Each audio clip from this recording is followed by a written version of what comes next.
The last 42 years of marriage have been an extraordinary adventure of discovery and fun, as well as challenges.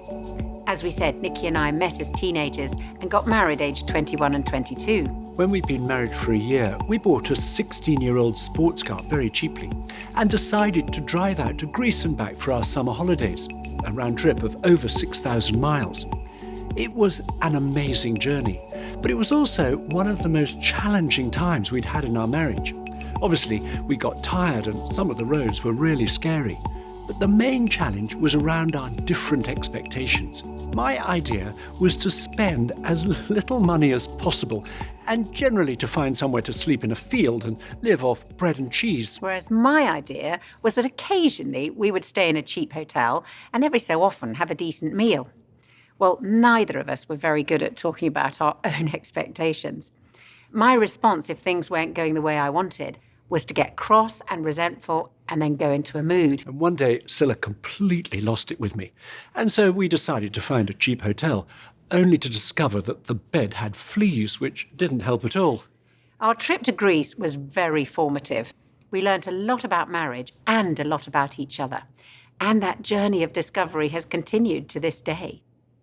Marriage provides us with one of life's greatest opportunities and one of its greatest challenges. The opportunity to build the most intimate of relationships, the benefits of which go way beyond ourselves. And the challenge to go on learning what it means to love another person, to look beyond our own needs, to go on finding out what's important to our partner, and then make adjustments in our own behaviour. I don't know if you've ever tried to row a boat with your partner. It was one of the first things Scylla and I did when we met as teenagers on holiday, and we weren't very good at it. The main problem was we were trying to prove to each other who was the better rower. Both of us were pulling our hardest on the oars, but our strokes were different lengths, so we were lurching from side to side. And in addition, we weren't rowing in time, and the oars kept clashing. It was hard work, and the boat didn't make much progress through the water. It was only when we stopped being so competitive and we started matching our strokes and pulling in time with each other that suddenly we had that amazing feeling of getting into a rhythm, and the boat started to glide through the water.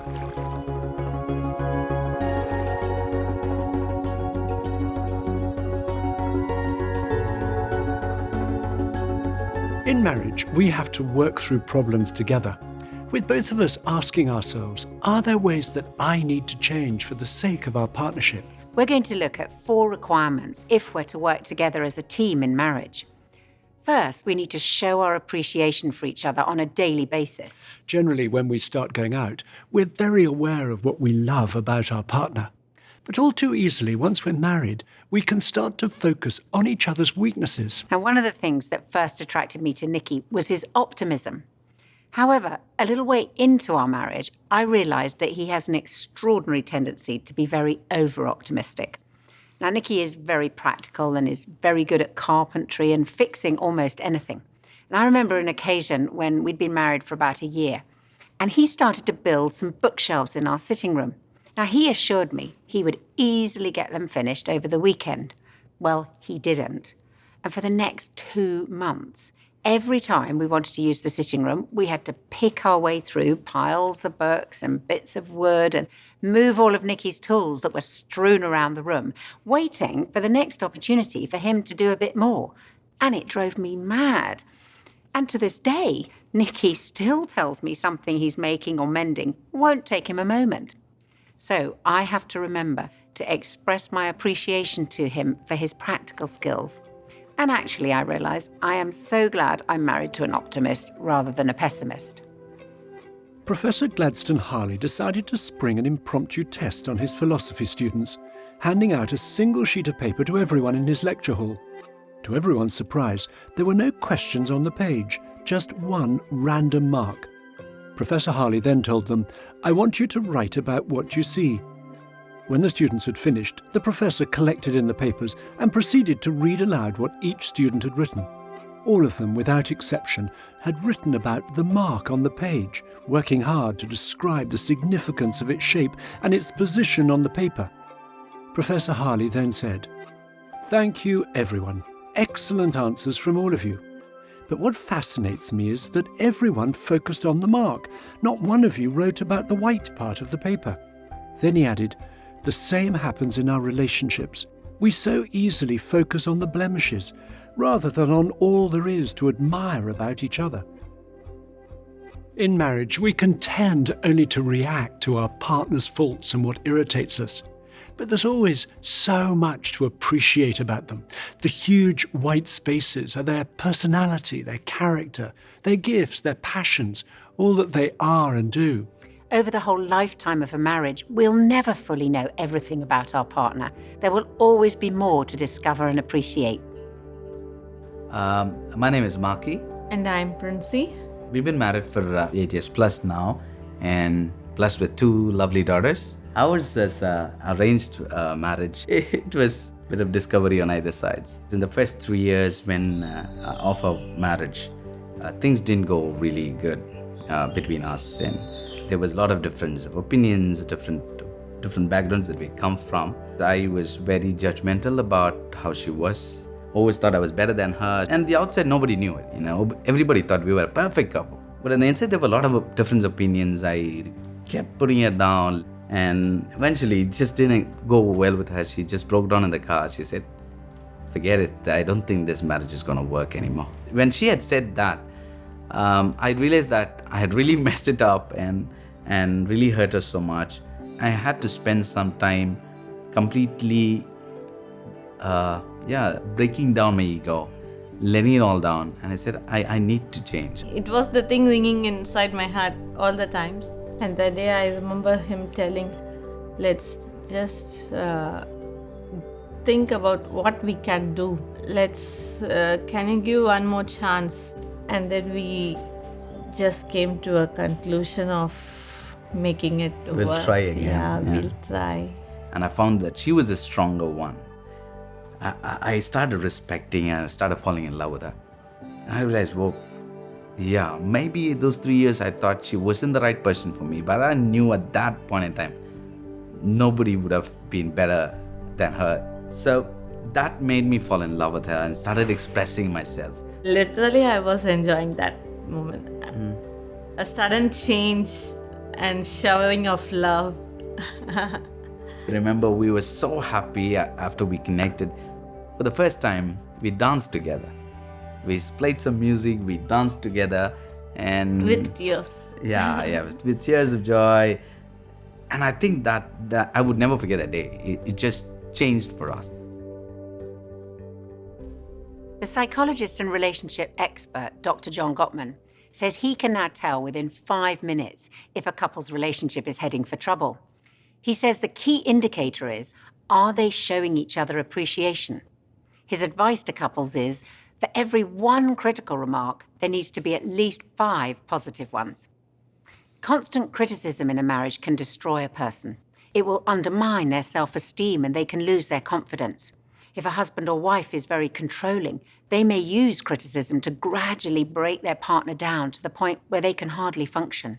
This is a form of emotional abuse, which a relationship can't sustain.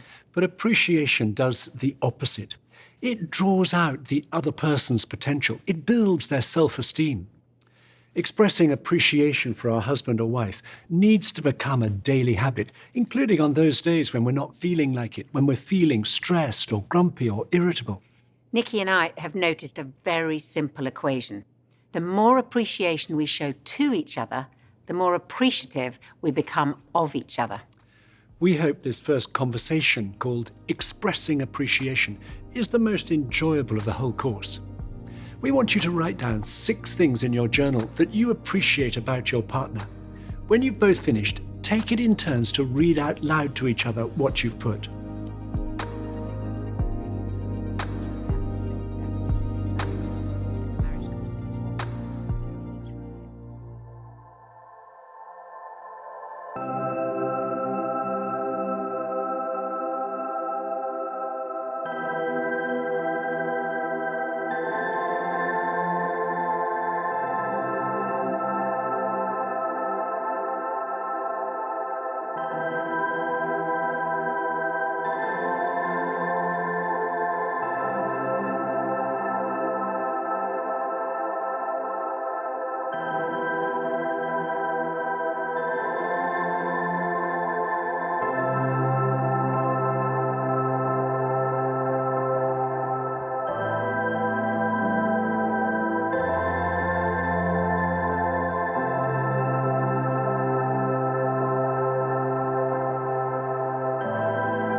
A second requirement, if we're to work together as a team in marriage, is to let go of unrealistic expectations. In the view of one psychologist and marriage counsellor, people putting unrealistic expectations onto their partner is the principal reason for marriages breaking down today. Some people come into marriage expecting their partner to love them perfectly and to meet all of their needs. Sometimes that's because they have unmet emotional needs from childhood.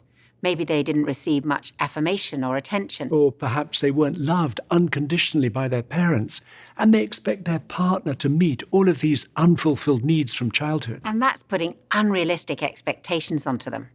Their partner can never be the perfect mother or the perfect father that they didn't have, and they certainly can't be the perfect husband or wife. Alongside appreciating our partner's qualities, we have to accept their flaws. We have to take them as they are rather than as we would like them to be. If we expect perfection, we'll never be satisfied. We live in a consumer society where we're used to changing something when we don't like it, and a throwaway society, if you like. But more than that, we live in a society dominated by social media. And I'll tell you, one characteristic of much of social media is that other people's lives seem perfect. They post their perfect lives for us to watch. And sometimes when we live in a society like that, we think, well, my life isn't like that. And sometimes we look at the person we're with that we once loved very much, and they don't seem as attractive to us. In fact, the things which first attracted us now annoy us. What we used to call strong, we now call stubborn. What we used to call funny, we now call frivolous. And we don't like them or even love them as much as we used to. And we think, I deserve more than this. And we imagine the person we should have married. They're probably out there somewhere now. They're stronger with the children. They're better at DIY. They're better cooks. They're more understanding. They're probably a sexual athlete. These are the people we should have married. And perhaps we leave that person that we had loved once, and we find this new person, and they're all we'd ever wanted for a year or two, but then they begin to dull too. And it doesn't always happen, but I see people bounce from relationship to relationship, looking for this elusive person that will fulfill all their needs. But we'll never find real love like that.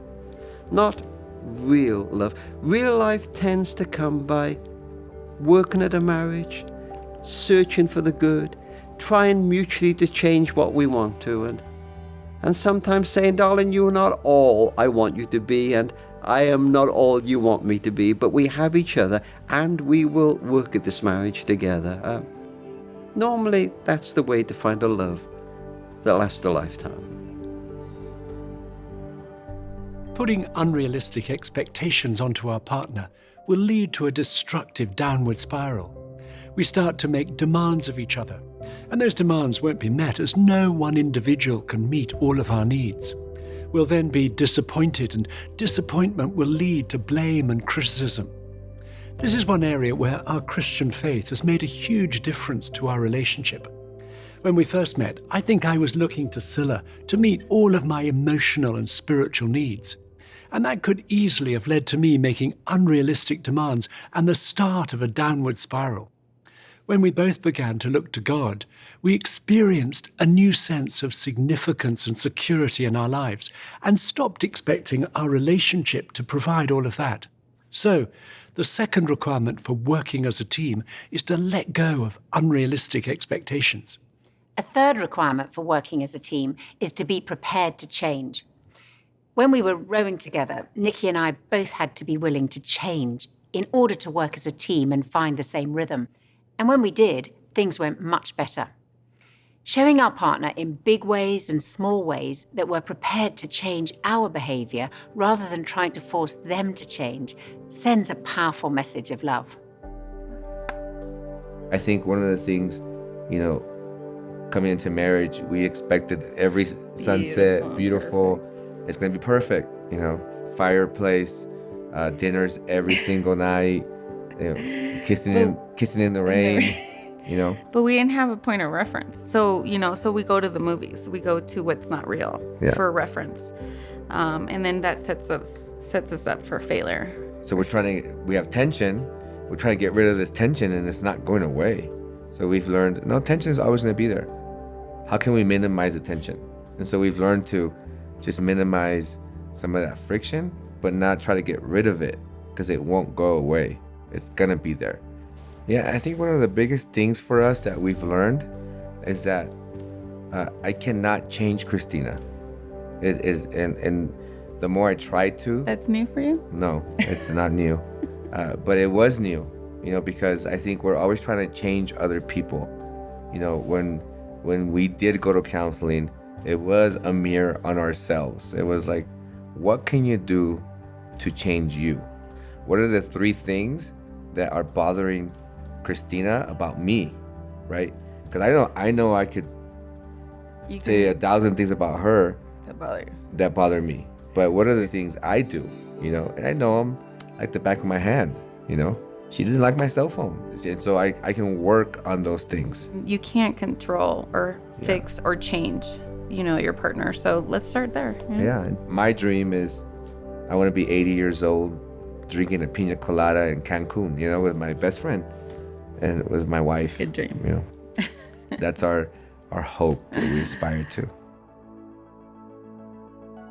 In the conclusion of her book, The Good Marriage, the author Judith Wallerstein writes about her own marriage of over 50 years. I'm aware of the physical changes of aging in my body.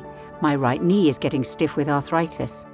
When my husband and I walk together as we do daily, I notice that he has slowed his pace because of my infirmity. When we return home, he usually has some tasks he urgently wants to attend to, and that's fine with me. I know that if he doesn't do them, he'll be unhappy. I'm also aware that he too is less flexible than he used to be, so I postpone conversation until he's finished his work. Marriage is made up of the little things. It's the little things that count, both the good and the bad. We're building a marriage now, just as surely as when we were younger, as surely as when we returned from honeymoon and started our life together.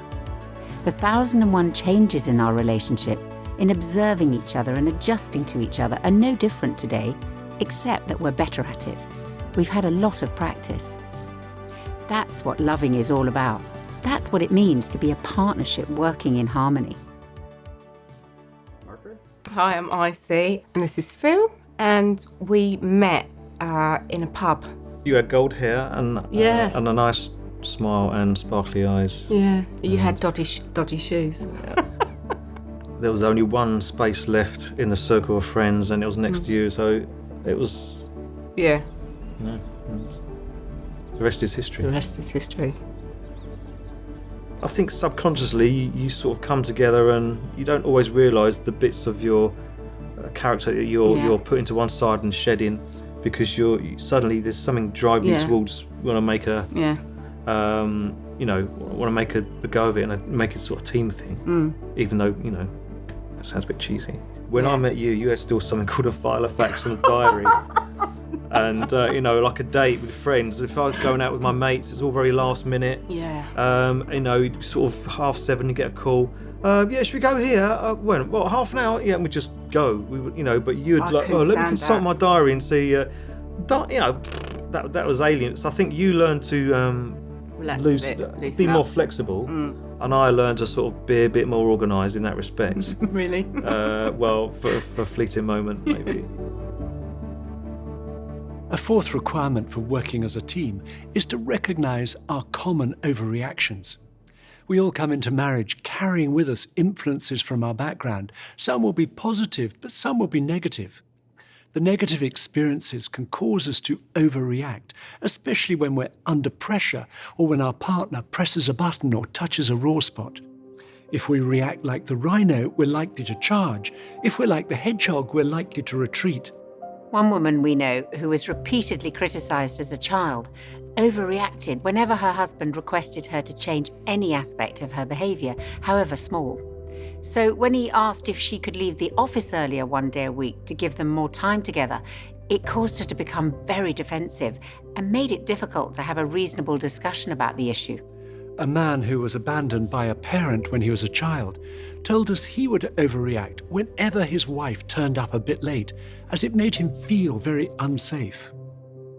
Thinking back to the start of our marriage, I remember how I could easily overreact by bottling things up if I felt overlooked. My father was a wonderful man. I'm so grateful to him for a secure upbringing and for so much that he gave me. But he was also one of the quietest men I've ever known. He didn't feel the need to speak more than was strictly necessary, and there were all sorts of reasons in his own background for that. And it was only as I started to tell Scylla where I felt insecure or hurt or overlooked, and that took real courage, that she started to affirm me and encourage me more, and it's made a massive difference to me. Something that's pressed a button for me in our marriage and caused me to overreact and get really stressed is when we've been packing up to go away somewhere. And it was only as I thought about my own family background that I realised my father used to get us to organise everything down to the last detail the night before we were going anywhere. And if we hadn't done it, he'd get cross and stressed and shout at us, and we all felt like he was controlling us, and I really hated that as a child. And then I suddenly realised I was imitating his behaviour. And that recognition and talking it through with Nikki has helped me to be less stressed when we're packing up to go somewhere. Change from our overreactions is possible, although it generally happens gradually. The process involves making ourselves vulnerable. It takes courage and requires self-awareness. If we're not aware of how our upbringing has affected us, we'll tend either to imitate what we observed growing up or react against it. It's only when we become aware that we have a real choice. We need to look at our own reactions and ask, is that reasonable? Is that in proportion to the situation? Then, through talking about why we react as we do and forgiving those who've hurt us or let us down in the past, we can start to change. I grew up as an only child, and my mum passed away when I was about 14, and then I had a very difficult relationship with my dad because he suffered badly with depression. But I think with that, a load of walls kind of went up for me. And so getting married was kind of this big thing of trying to let Andy in and even getting engaged. And I think that took a long time to really, for my walls to come down, for me to really trust you. And I think I would get very easily hurt by you. When he hurt me, it was like huge. So he'd say one small thing, but for me it was like a nuclear bomb. Like saying, oh, you shouldn't be late, you know. But like, why are you saying that about me? And I just take everything as a huge personal critique. And I think I'd had a slight expectation of, because a lot of people close in my life had maybe either passed away or had in some ways let me down, that there was that, for me, slight testing of him. Is he going to do the same? So I remember times when we'd fall out, and this was when we were dating, and I'd kick you out the house and he'd stay outside for like 2-3 hours. And I bet you eroded slowly just by being persistent, I think, being forgiving, being kind, being patient with me as I kind of processed all these things. So I don't think we had like a light bulb moment when everything changed. I think it was probably like persistent conversations. Yeah. And like a slow breaking down of walls, a slow building up of trust.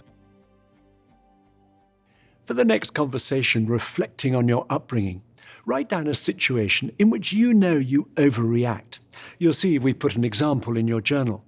Then put down any reasons you're aware of for this overreaction. Ask yourself if there's anyone you need to forgive from your past.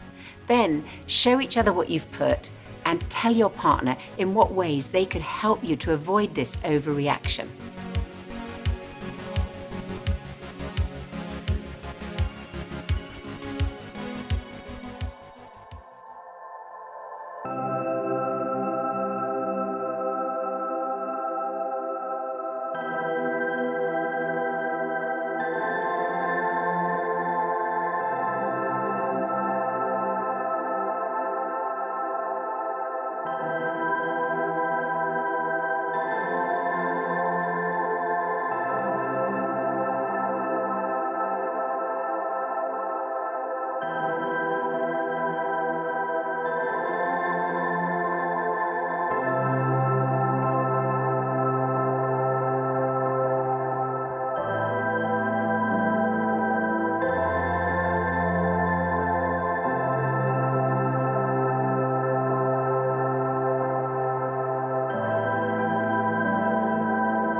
If overreactions are causing huge issues in your relationship, whether by causing you to attack your partner or to retreat and shut down, we'd encourage you to seek help.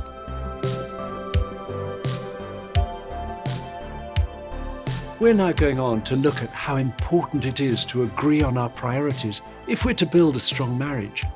Our priorities in life will be determined by our values, and it's our values that affect the choices we make. For example, our values affect whether we spend money on a holiday abroad or save money for getting a home of our own. Our values affect how much energy we devote to things like our work or leisure activities, to our family and friends, to developing our spiritual lives, to being involved in voluntary work and so on. Our values affect whether we seek as big a wage or salary as we can, or we opt for a lower standard of living and less stress, or we go for a vocational career. In a marriage, a couple may well have very different personalities and develop different skills. We may come from different backgrounds and have a number of different interests, but having similar core values and an agreed set of priorities will enable a couple to build a strong marriage. We want to suggest that you set aside time to discuss together what your priorities are, and then work out if you're living in line with those priorities. Because if we don't set aside time to decide on our priorities, what we want to give our time and energy to, it is so easy to get swept along by life. And that was certainly happening to Nikki and me. And then we went away on a weekend about 1.5 years into our marriage, where an older married couple helped us to work out an order of priority for different areas of our lives. And this order has been incredibly helpful to us for our decision-making ever since. Top of our list, we put our relationship with God because our shared faith is our highest value. Second, we put our marriage relationship as we recognize the need to give time to loving and supporting each other over and above every other relationship. Third, we wrote down children, if and when we had them. Fourth, we put our work and our studies. I was a teacher then, and Scylla at the time was at art college. And fifth, we put spending time with wider family and our friends, and our involvement in our church community. And since then, we've discussed other values that are important to us, such as keeping fit and being creative. But what we realized on that weekend is giving priority to the people and values that matter most to us doesn't just happen. Certainly, we've had to be flexible due to changes in our working life or our family, especially when we had young children or one of our parents needed more care. But we also had to be intentional about what we prioritized. And we found that when we prioritize the most important relationships, our other relationships also benefit. And it works rather like a cascading fountain. So what you see is that there's an overflow from one row to the next. When we prioritize time with the most important relationships, what's below also benefits. And Nikki and I still find when the urgent things in life take over from what's most important, we need to go back to our list. And that helps us to say no to other people's requests and demands where we need to, in order to live in line with our priorities. We now want to look briefly at 4 areas that will be affected by our values and our priorities. First of all, friendships. The boundaries of our relationships are redefined in the light of our marriage. Now, we don't want to suggest for a moment that we should cut ourselves off from others when we get married. On the contrary, marriages need a network of support from family and friends, married and single. And it's one of the hazards of today's society that married couples can all too easily get isolated. But we do also need to be realistic and protect our marriage from any relationships that might threaten it, such as spending time with former boyfriends or girlfriends by ourselves, or going for a drink after work with a colleague of the opposite sex on our own. Affairs often start with intimate conversations, as emotional unfaithfulness usually precedes sexual unfaithfulness. Scylla and I hear of an alarming number of affairs that start in the workplace or online. So, setting and agreeing clear boundaries is so important in terms of where and with whom we spend our time. One of the things I take most confidence in is that we're very transparent about awkward situations that might arise. And I remember Stephanie went on a work trip to Kosovo, and She was out with some colleagues. But at the time, we had an Apple TV, right? And I don't know if Stephanie even knew, but the photos on the screensaver were synced to our iCloud account, right? So it would automatically upload photos from Stephanie's phone, and then those photos would display as the screensaver on our television, right? When it sort of, went dormant. And I was at home, and I had just gotten back from work, and the TV was on, and the screensavers were going, and up were popping these photos of Stephanie in this club with her friend and a random guy. And the photos went into sequence through the evening, and gradually, like, the buttons on the shirt of this guy came down throughout the night. And so I was sort of, I was piqued, by this. And Stephanie called me the next day, and she was like, "You would never believe the crazy evening we had." And she went on to talk about how this guy was essentially hitting on her on the bar. And she didn't even know I had seen these photos on the Apple TV, but the transparency and the honesty about that moment and saying, "Hey, this was a really awkward situation. And rather than hiding it from you, I'm going to be transparent and just tell you about it." That gave me a lot of confidence in our relationship. We try not to do long periods of time away from each other. We try to, be wise, like go in, do what we got to do, get back. But we also have built in a special way in which we meet each other when he returns back. Yes, which is let's just leave it at that. My favorite. I think another way we've protected ourselves is surrounding ourselves with healthy couples.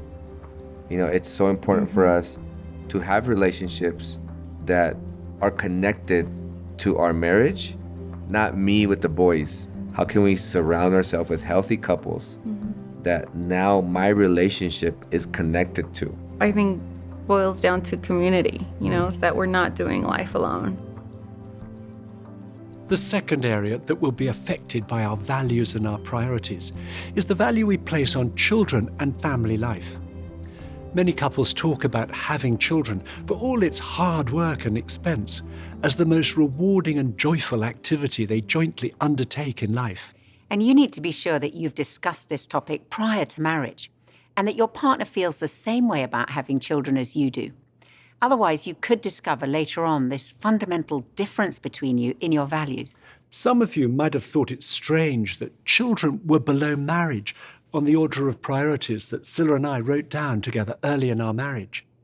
Putting children at number 3 is not to undervalue the gift of children, and it's not because children are less important, but because a healthy marriage contributes massively to a child's welfare and security.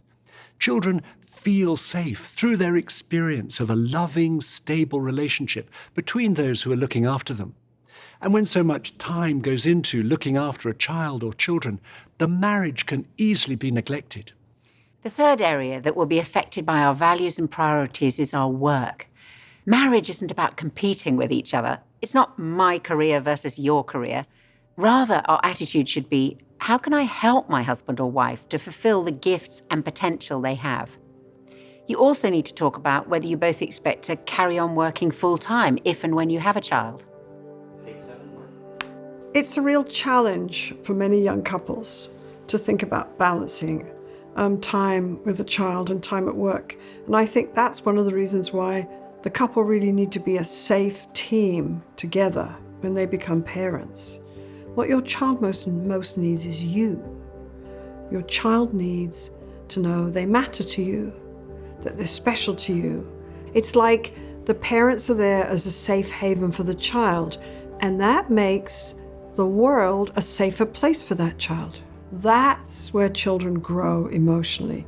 That's where children develop a strong sense of self. There, right in that drama. That's the one that matters the most. If you give children that, all the research says that they have the capacity to explore and find all kinds of other things for themselves. It depends on your priorities in life. And I think that's very difficult in the modern world because the modern world gets faster and faster. You can help each other be accessible, responsive, and engaged with your kids, which is what a kid needs. That's what a good love relationship is. And I think part of deciding to be parents is to understand that there are times when, yes, this task of being with your child is going to come first. And, hopefully you're going to support each other with that. So this is where a good marriage is the very best recipe for good parenting and a stable family. The fourth area that will be affected by our values and our priorities will be the value that we place on spirituality. This area is around our core beliefs and how these are worked out in our day-to-day lives. Exploring faith and spiritual issues and having open and honest conversations about what each of us thinks can draw us closer together as a couple. Part of the conversation should be around what you would each want to pass on to children. Would you expect to pray with them? Would you want to take them to a place of worship? Would you expect to read to them from a children's Bible? And then it's important you know your partner's expectations for you as a couple. Do you expect to go to a place of worship together regularly? Would you like to pray together as a couple? For Nikki and me, praying together is something that we have tried to do throughout our marriage as an outworking of our shared faith. Now, obviously, prayer is connecting with God, but it's also a way that we connect with each other and show support for one another. So we try to pray together each day, just for a few minutes. And we simply ask each other the same question: what can I pray for you today? And that helps us to know what's uppermost in each other's minds. And we then say a short prayer about what the other one has said. Over the years, we've recognized we don't always feel like praying. But if we start by saying thank you to God, it changes our perspective and it helps us to see things more positively. We've also discovered that praying together doesn't just happen. We have to be intentional about it, just as with our date night, and plan it into our day. But we know it is worth persevering, both because of the benefit for us as a couple and because we've seen that when we pray, things happen. And we would say that praying together day by day is one of the most uniting, connecting things that we do. We've drawn a diagram to try to show how it works for us. You'll see at the top of the picture we've put God, with ourselves at the bottom two corners. And it works as a sort of a triangle, as we each look to God to receive and experience His love, His forgiveness, and a sense of His purpose for our lives. We've found we're better able to love each other. Now, if you don't pray, you might consider another way of connecting with and supporting your partner every morning. You could simply ask each other, how can I best support you today? And then tell your partner if there's anything you're anxious about and if there's something that your partner could do to support you. We want you to turn to the next conversation, working out your priorities. For Scylla and me, making a list of our priorities helped us agree on our values and live more in line with them. We want you to try to write a list of your top 5 priorities as a couple. Then put against each priority one way you would hope to live that out in your lives together. Your list may look different to ours, so you'll see we've put some examples to help you to think through what your highest values in life are. And it'll probably take you longer than you have time for during this session, but we'd encourage you to make a start.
In concluding this whole course, we want to come back to this idea of marriage being an ongoing journey of discovery and adventure.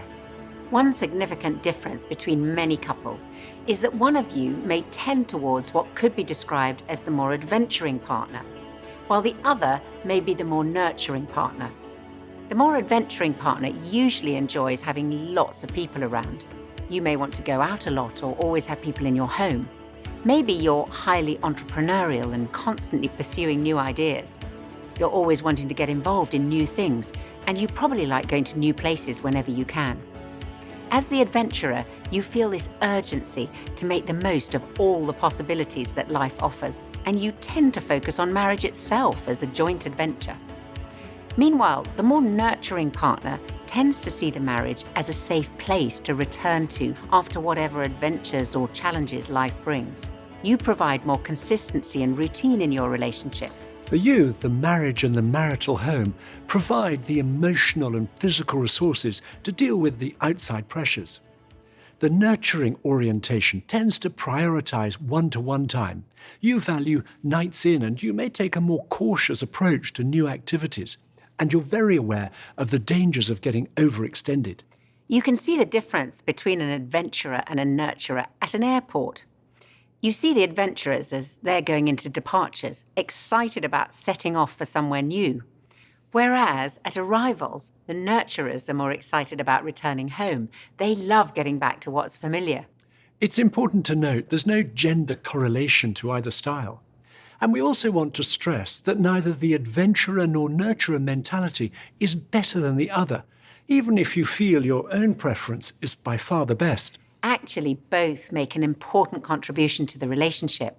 The adventurers are really good at not allowing the marriage to stagnate and are more ready to take risks, while the nurturers are really good at not letting the relationship get overextended, and they bring more stability. And we'll all be somewhere between the two extremes. And as a couple, we may be the same or very different. We may both be at one extreme or somewhere in the middle. Over the years, Nikki and I have become more aware of each other's inclinations. I'm naturally more of the adventurer. I'm better at initiating change, and I'm not good with too much routine. I lose interest without new experiences. While Nikki is better at maintaining routine and will stick at something until it gets finished. If as a couple you're very different and you value just one of these traits, resentment can quickly creep in. If the nurturing mentality dominates, over time the adventurer will begin to feel frustrated. They'll probably feel held back or resentful and complain that life is getting routine and boring. They may then disconnect and pursue their own adventures at the expense of the marriage. Whereas nurturers who are over-adventured will often suffer in silence for a time. They may feign interest in a sport or in endlessly seeking out new places just to please their partner, but they gradually feel more and more exhausted or overlooked or insecure. As a couple, your responsibility is to value both the energy of adventure and the security of recovery. When we first got together, it was very much, and I still feel this, I kind of get Phil going and he just settles me down.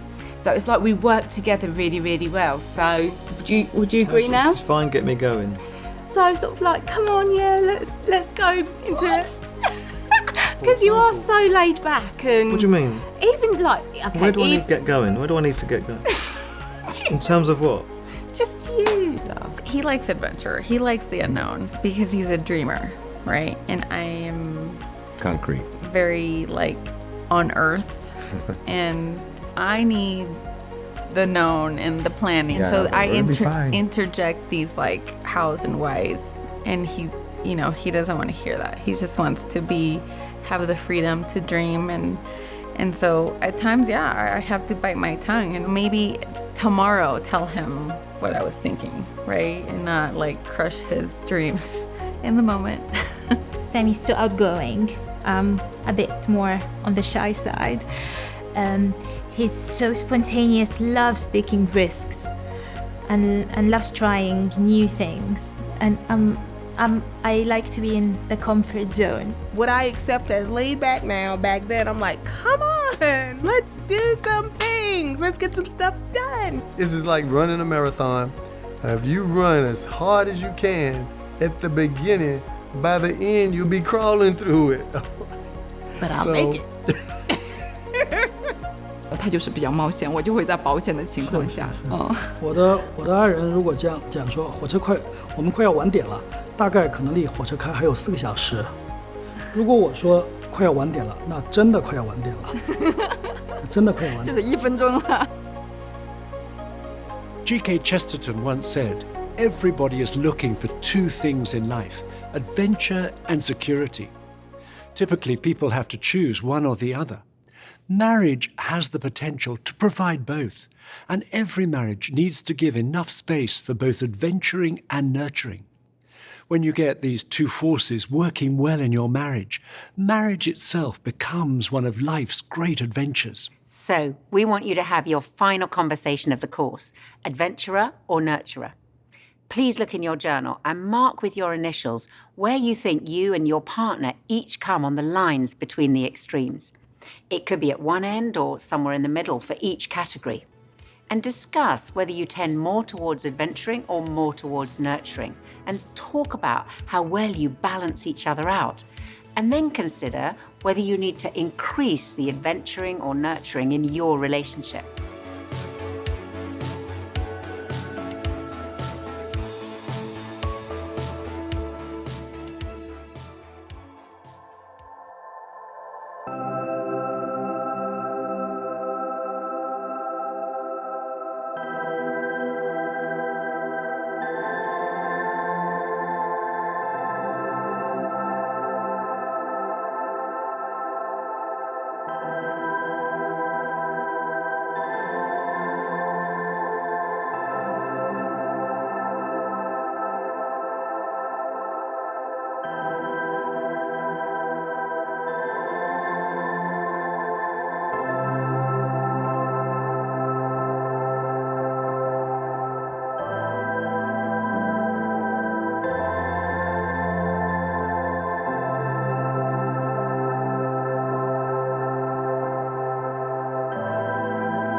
Our own marriage has been an adventure that has far surpassed anything that we could have imagined.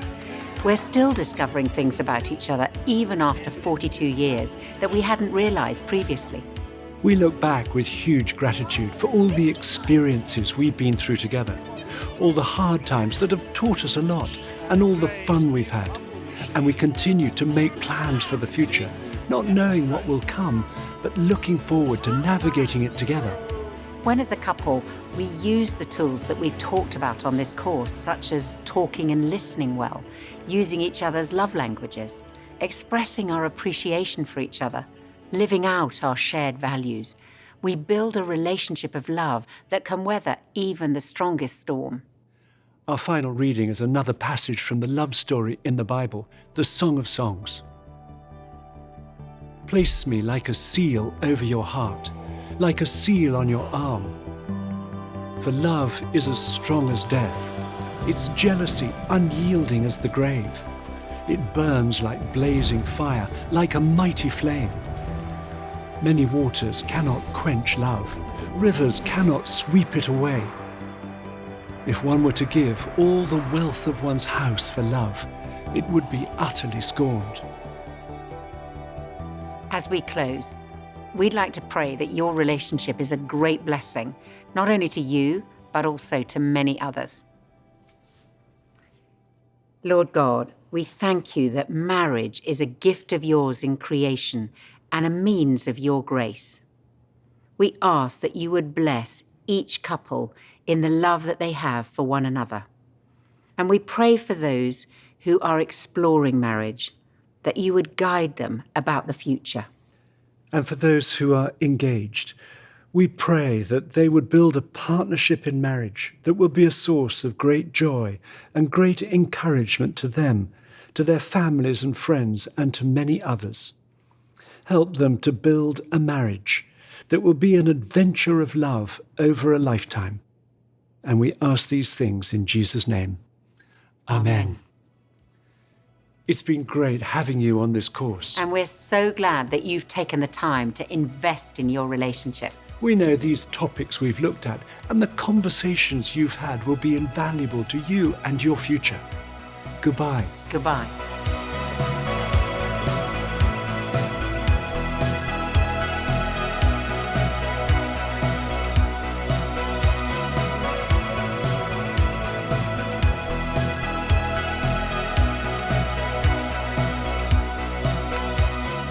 You told people that. Sorry. Sorry for smacking that microphone. I realized after I did it. I did that too. Shouldn't to do that. Don't hit my mic. Sorry. My name is Josiah. What, you surprised? Don't push my mic. Sorry. There we are. Definitely you. It's definitely you, Tim. Go on, Tim. I felt I was being really vulnerable in that moment, Tim, as well. Why are you showing? Why are we so... Can I get a job with you guys? Look, I just did that. Sure, piece of cable. Uh-oh. Sweet. Yeah, you just invite yourself. I really appreciate it. Appreciate it. Powered through that. Awesome. Finished? Oh. You made it.